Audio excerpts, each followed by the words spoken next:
They left the Garden of Secrets behind, in the yard, and walked a block or so down through town, passing the old railroad tracks. They noted the small library with its treasure trove of books, but this was no day for reading, for the rustic warmth of the barn and the softness of its hay called to them across the lost decades that had passed among them like dust storms. Now peeling gray but once red, the barn was a rotting ghost of another time.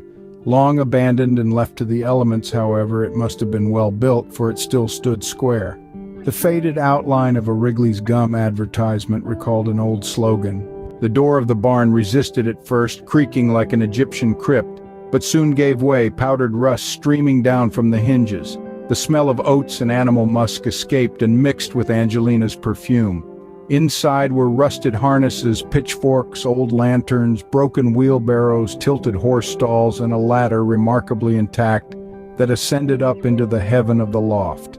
Some pigeons fluttered out of a hole in the roof as Peter and Angelina clambered up the last rungs and swung themselves into the sallow hay, laying a blanket there to soften the stickling ends.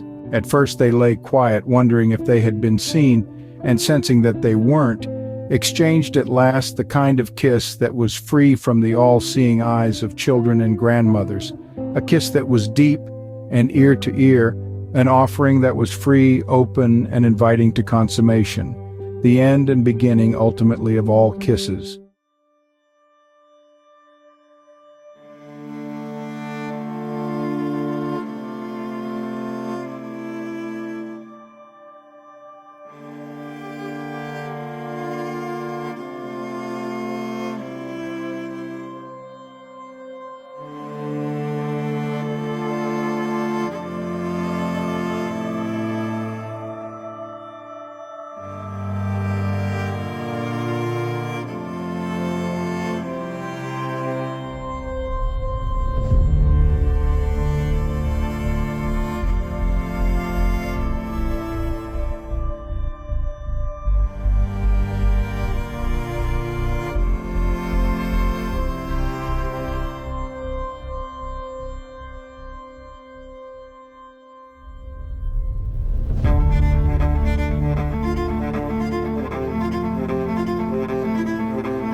A writhing dance relieved them of their clothes, and their lips wandered forth to parts hitherto unknown, thereby doubling their pleasure, just as the sign on the barn had promised with its faint lettering.